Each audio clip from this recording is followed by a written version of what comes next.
There is no nation called Palestine, and the word Palestine never existed. It referred to people called Palestinian. Palestine is actually a Roman word. It's not even an Arabic word. And, Gaza is sandwiched between Israel and Egypt.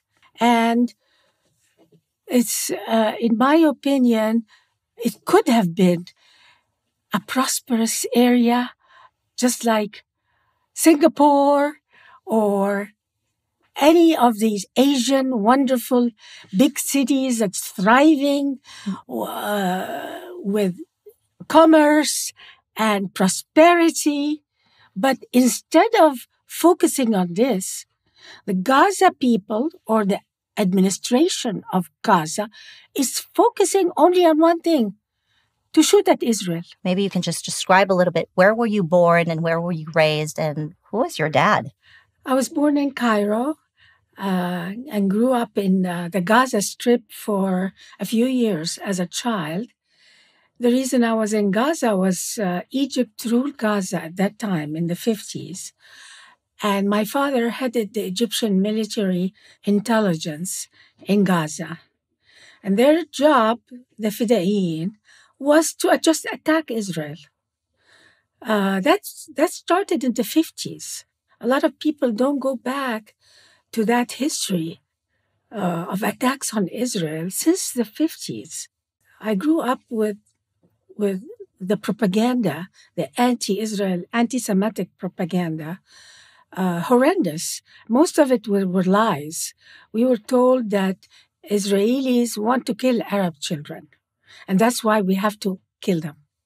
So they justify the attacks on Israel by claiming that Israel is killing Arab children. And I believed it. I believed all that. What was your dad's name? And can you explain what is Fida'in for those who've never heard that word before? Yeah. My father is Colonel Mustafa Hafiz, and he headed the Egyptian military intelligence in Gaza. And the word Fida'in means men who are ready to self-sacrifice, to do jihad against enemies of Allah. Who are the enemies of Allah? Anyone who's not a Muslim are the enemies of Allah. Jews, Christians, pagans, whoever is not a Muslim. And even among Muslims, they consider people who don't follow the Sharia or are also traitors. Like, if you don't adhere to Sharia, you don't cover your head, you could be attacked. So this is how we grew up.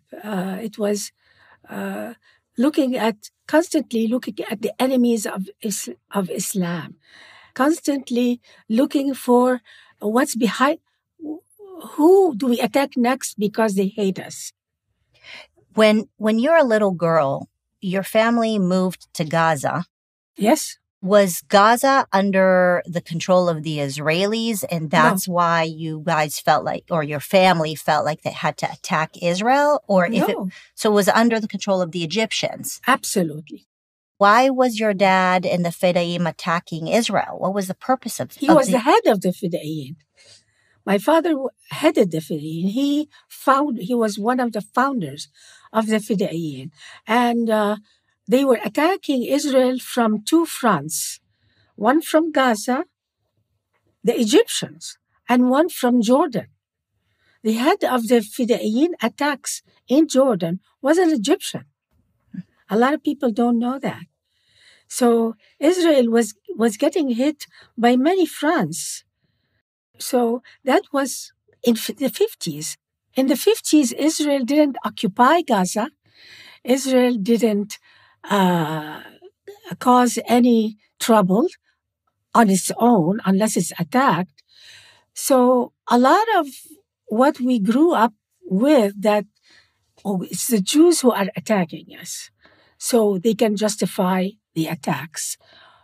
But the truth was completely lies. It was It was all lies. Well, I grew up in lies. Your dad was killed by the Israelis. Is that correct? My father was a good soldier. He was a strategist in the war. He was a top official. So Nasser put him in Gaza because that was the most dangerous place on Egyptian borders. And he told him, your job is to just destroy Israel as much as you can. That was the job. So he started the Fedayeen operations under the instructions of Nasser. And the Fedayeen used to go into Israel and kill civilians. They were not just going in to fight soldiers like them. They were going into homes and attacking families. And that wasn't for the purpose of freeing the Gazans, because the Gazans were not living under the Israelis. At that time, Gaza at that time was under Egyptian control. If you look at the map of Gaza, Gaza is just a big city. It's a large city, but it's really not a country. It doesn't belong to any country officially. So Gaza was the front line of the jihad against Israel. You have to go through Gaza. And so that's the situation, that a lot of people don't understand, that Gaza is not a country on its own. You went to school there. What was it like? What was school like in Gaza? Well, I went to Gaza elementary schools, and every morning my classmates and I would recite jihadist poetry daily.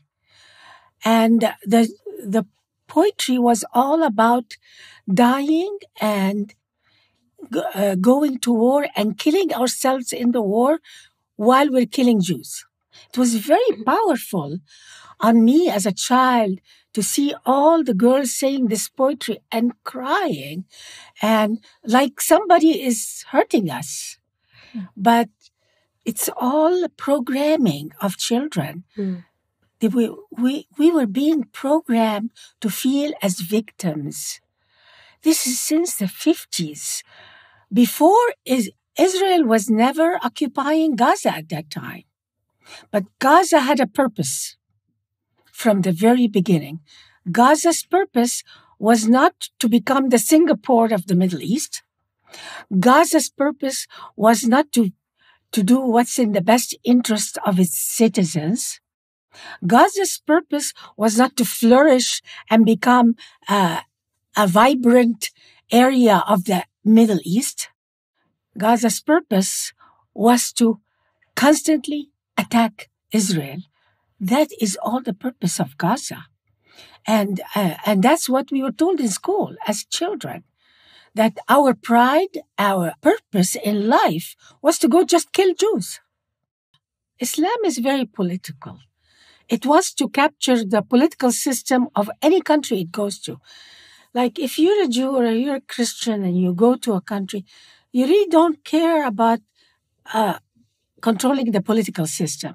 Islam, number one purpose when you go to a country is to control the political system. How do you know that? Is there proof in that? Is it in the Quran? Oh, yeah. Part of the laws of Islamic law, Sharia, is to never live under an un-Islamic political system. Wow. To live under an Islamic political system is the only kosher way to live under Islam.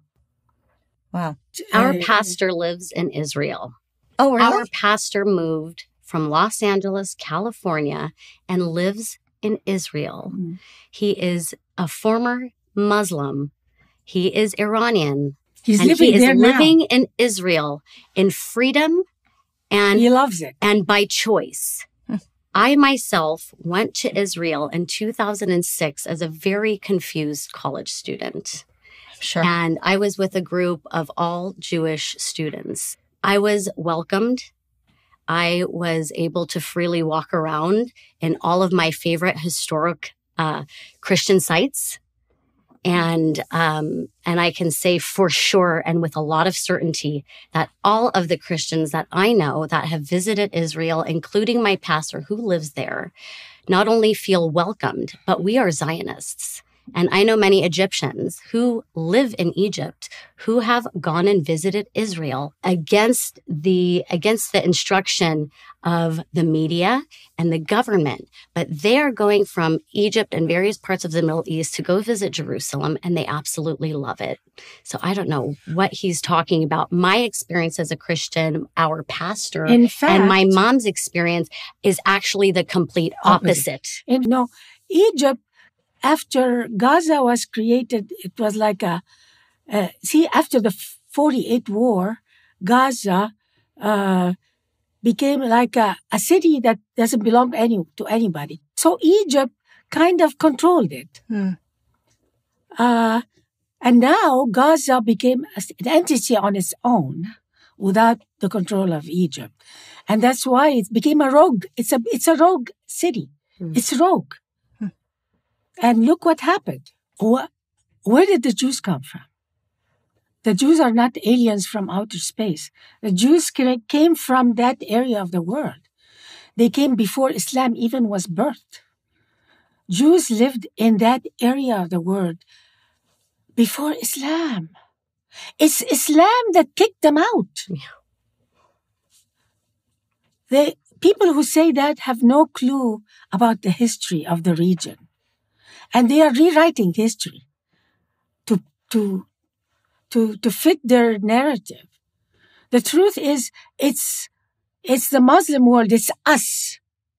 I came from the Muslim world. It's us who kicked the Jews out and made them go all over the world to find a place Diaspora. to live. And that's the truth.